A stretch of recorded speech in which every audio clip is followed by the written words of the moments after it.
Hello दोस्तों, welcome back once again to our channel Billion Education. My name is Yash और साथियों आज हम पढ़ने वाले हैं extraction of moderately reactive metal. जो बहुत ज़्यादा रिएक्टिव मेटल थे उनका हमने ऑलरेडी पढ़ लिया, जैसे एल्यूमिनियम जो कि नेगेटिव आयन के साथ अलग होना पसंद ही नहीं करता है। तो उसके लिए हमको क्या करना पड़ा, ज़बरदस्ती उसका रिडक्शन करना पड़ा। हमने करंट दिया और फिर उसे अलग किया। बट आज जो हम पढ़ने वाले हैं ये मॉडरेटली रिएक्टिव है। मॉडरेटली रिएक्टिव मतलब बहुत ज़्यादा रिएक्टिव भी नहीं और बहुत कम रिएक्टिव भी। आया समझ में? तो देखो, what are moderately reactive metal? ऐसे मेटल्स जो ईसीएस में मिडल में मिलते हैं। कहाँ पे मिलते हैं? मिडल में, जैसे मैंगनीज, आयरन, ये सब। In which form do moderately reactive metal occur in nature? जी हाँ, ये भी कंबाइंड स्टेट में ही मिलते हैं। ये भी फ्री स्टेट में नहीं मिलेंगे। समझ में आया? The metal in the middle of the reactivity series such as iron, zinc, lead, copper are moderately reactive. मतलब ये मॉडरेटली रिएक्टिव है, मतलब ज़्यादा रिएक्टिव भी नहीं और कम रिएक्टिव भी नहीं। Usually they occur in the form of their sulphide, salt और कार्बोनेट। मतलब ये जनरली कौन से फॉर्म में मिलते हैं? S-2 दैट इज सल्फाइड, या फिर CO3-2 जिसे हम कहते हैं कार्बोनेट। आ समझ में?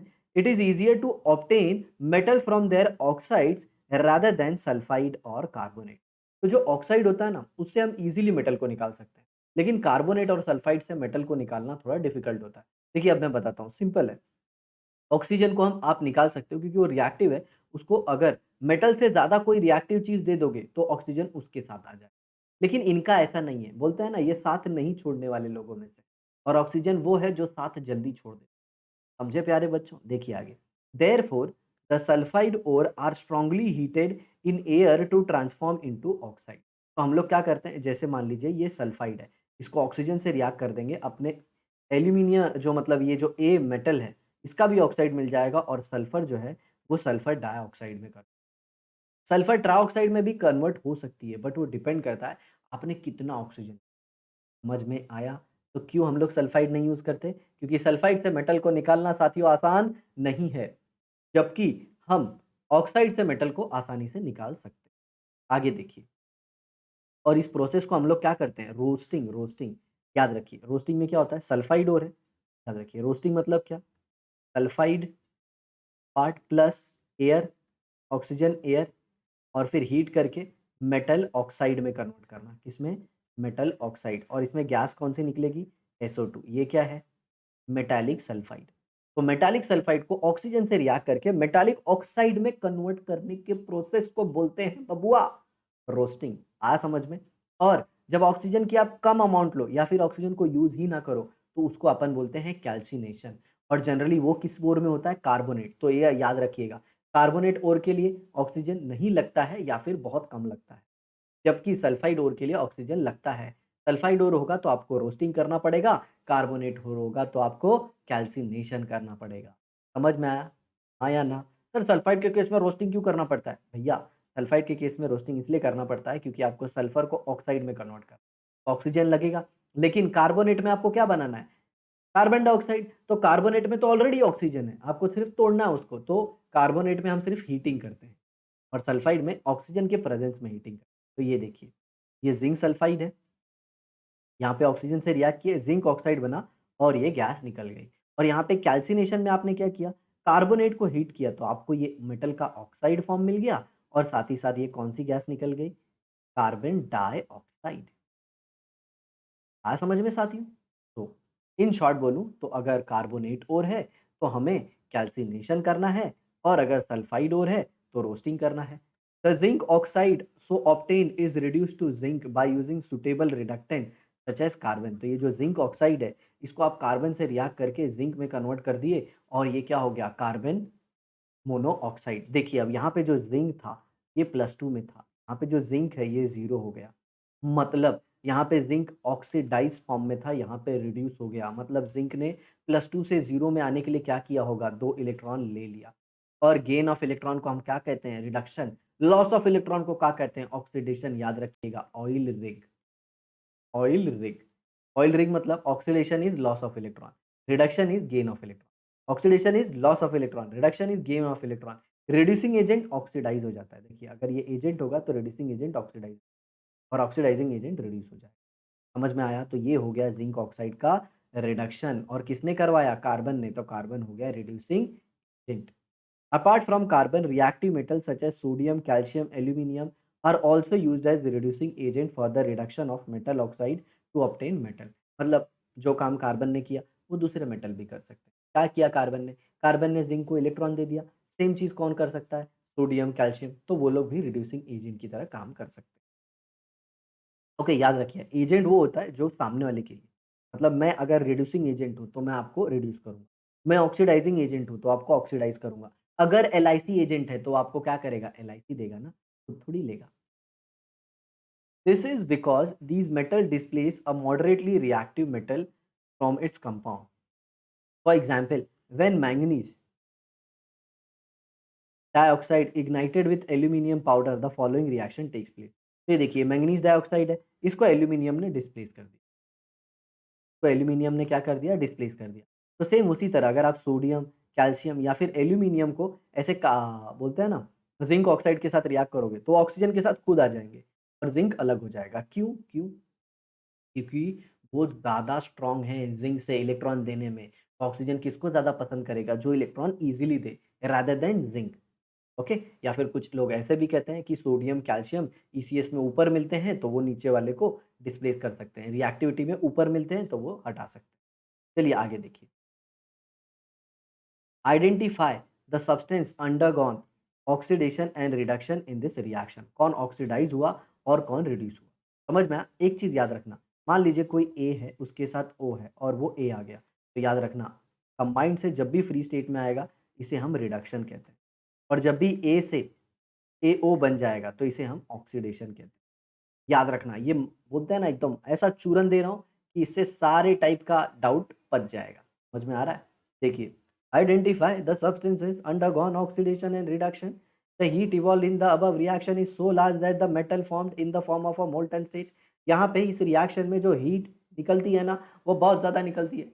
इतनी ज़्यादा हीट निकलती है ना मेरे दोस्त कि जो एल्यूमीनियम है ना, अरे सॉरी जो मैंगनीज है ना, वो मोल्टन स्टेट में मिलता है। नो डाउट एल्यूमीनियम भी थोड़ा बहुत मोल्टन स्टेट में मिलेगा, एल्यूमीनियम ऑक्साइड के फॉर्म में। आ रहा है समझ में? देखिए, another similar example is the thermite reaction. ये थर्माइट रिएक्शन है ना, बहुत इंपॉर्टेंट है। आपको पता है रेलवे का ट्रैक देखा है तुम लोग? कितना मोटा होता है वो लोखंड, उसको जोड़ने के लिए यही मेथड यूज होता है, aluminothermite. Here iron oxide reacts with aluminium to form iron and aluminium oxide. देखिए, ये एओ के फॉर्म में था, ए के फॉर्म में आ गया, तो ये क्या हुआ देखो, एओ के फॉर्म में था, ए के फॉर्म में आ गया, तो इसको क्या बोलेंगे? रिडक्शन। और ये ए के फॉर्म में था, कौन से फॉर्म में आ गया? एओ के फॉर्म में, तो ये क्या हो गया? ऑक्सीडेशन। और यहाँ पे कहाँ निकला? हीट। क्यों हीट निकला? क्योंकि एल्यूमिनियम ज़्यादा रिएक्टिव था, उसने आयन को डिस्प्लेस कर दिया। ज़्यादा रिएक्टिव ने कम रिएक्टिव को डिस्प्लेस किया, तो बहुत ज़्यादा गर्मी निकली। समझे? डू यू नो मैं तेनू किंदा पढ़ाता। सर ये क्या बोल रहे हो? एक बहुत ही फेमस गाना है डू यू नो, अगर आपको पता है तो नीचे कमेंट बॉक्स में लिखिएगा, तब हमें पता चलेगा कि हमारे स्टूडेंट शानदार हैं, गाना भी गाते हैं और उनको बहुत कुछ आता भी है। Method use for welding rails, बताया था ना मैंने, ये देखो ये पटरी जो कट गई है, पटरी जो ये देखो यहाँ पे कटा हुआ पार्ट है, यहाँ पे देखो ये हमने मिक्सचर डाल दिया किसको? एल्यूमिनियम थार्माइट, और ये देखो जोड़ दिया। तो अब क्या करना है? Hot steel from thermite reaction. Okay, ये कचरा है, ऊपर वाला जो है वो कचरा है, स्लैग मतलब कचरा, समझ में? और ये नीचे क्रूसिबल है, ये जो पूरा है ना ये क्रूसिबल है। और ये जो गरम-गरम देख रहे हो ये लाल-लाल, लाल-लाल, ये क्या है? Hot steel from thermite reaction, ये जो ऊपर से आया है। ये ऊपर से जो गरम वाला आयरन आया है ना यही है। आयरन को हम स्टील नहीं बोलते, आयरन के अंदर क्रोमियम, मैंगनीज़ आ जाता है, तो उसे हम स्टील बोलते हैं। अब इसी को ये जो गरम-गरम है ना इधर भरेंगे, समझ में आ रहा है? ऐसा, okay? Transverse section of rail, समझ में आया? ये ट्रांसवर्स सेक्शन मतलब ये सामने वाला हिस्सा आपको ऐसा दिखा है, ठीक है? अब यहाँ पे भर दिए, अब ठंडा होने के बाद ऐसा बन जाए, समझ में आया? और जो स्लैग होता है वो ऊपर रह जाता है, ऐसे। सर स्लैग कैसे बोलता है? देखो, एक होता है गैंग, गैंग मतलब होता है कचरा, गैंगू नहीं गैंग, चलो अच्छे से लिखते हैं, कुछ लोग गंगू बोलेंगे इसको, गंगू नहीं रे बाबा, गैंग, GANGUE। और इसको हम लोग एक केमिकल सब्सटेंस से रिएक्ट कराते हैं जिसको फ्लक्स बोलते हैं, तो ये बना देता है स्लैग। सर फ्लक्स क्या होता है? फ्लक्स एक ऐसा केमिकल सब्सटेंस है जो गैंग से कंबाइन होता है और क्या बन जाता है? स्लैग बन जाता है, ऐसा है। तो याद रखिएगा, ये पूरे प्रोसेस में हमने ये जो हॉट स्टील लाया है ना, ये ऊपर वाले रिएक्शन से लाया है, जिसको अपन क्या बोलते हैं? एल्यूमिनो-थर्माइड प्रोसेस। और वो इतना गरम होता है ना कि ये बगल वाले को भी गरम कर देता है, इसको भी गरम कर देता है और फिर ठंडा होके सब जॉइन हो जाता है। इतनी गज़ब की चीज़ है। आगे देखिए, extraction of less reactive metal. वो क्या करना है? लेस रिएक्टिव मेटल का। सबसे पहले अपन ने क्या देखा? बहुत रिएक्टिव, तो जल्दी अलग नहीं हो रहे थे। हम जुदा हो गए, कैसे किया उन लोगों को हम लोगों ने? Electrolytic reduction. फिर उसके बाद मॉडरेटली रिएक्टिव को हम लोग ने कैसे किया? एक रिड्यूसिंग एजेंट यूज़ किया, जैसे कार्बन, सोडियम, कैल्शियम। अब जो लास्ट आ रहा है, ये है extraction of less reactive metal, जो कम रिएक्टिव मेटल है। समझ में आ रहा है? उनका एक्सट्रैक्शन करेंगे। तो देखिए यहाँ पे, the metal at the bottom of reactivity series are less reactive. एकदम जो नीचे आते हैं, जैसे कॉपर आता है, जैसे मैं आपको बताऊँ तो सिल्वर आता है, जैसे मर्क्यूरी आता है, जैसे गोल्ड आता है, ये सब। That is why they are found in free state in nature. बहुत कम रिएक्टिव होते हैं ना, इसीलिए फ्री स्टेट में मिलते हैं। आपने तो सुना होगा, गोल्ड साउथ अफ्रीका की माइन खोदने में ग्रो ऐसे ही मिलता है, और गोल्ड के ऊपर तो एक फेमस मूवी भी है, केजीएफ। समझ में आया? क्या फुल फॉर्म है उसका? नीचे लिखना कमेंट बॉक्स में, अगर देखा है तो। For example gold, silver, platinum, ये लोग फ्री स्टेट में रहते हैं। क्यों फ्री स्टेट में? ये किसी के आने-जाने में आई नहीं। कौन आ रेला है, कौन जा रेला है, कुछ लेना-देना नहीं है। अपना अपने काम में मस्त, इनर्ट इनर्ट, बिल्कुल रिएक्ट नहीं करते। और पता है, इन्हीं को नोबल मेटल बोलते हैं। और नोबल मेटल के नाम पे ही जो गैस है ना, उसका नाम नोबल गैस पड़ा। क्योंकि ये मेटल पहले डिस्कवर हुए थे, किसी से रिएक्ट नहीं होते थे, वैसी गैस मिली, तो उसका नाम भी क्या रख दिए? Noble gas. Sir extra knowledge. हाँ। The reserves of copper in free state are very few. Copper free state में जल्दी नहीं मिलता, फिर बहुत कम मिलता है। Presently copper is found mainly in the form of Cu2s। इसको हम लोग क्या कहते हैं? कॉपर पायराइट कहते हैं। क्या कहते हैं? Copper pyrite. तो कॉपर पायराइट को आप क्या करो? ऑक्सीजन के साथ रिएक्ट करो, तो देखो इसके साथ ऑक्सीजन आ गया और यहाँ पे सल्फर डाइऑक्साइड गैस निकल गई। समझ में आया?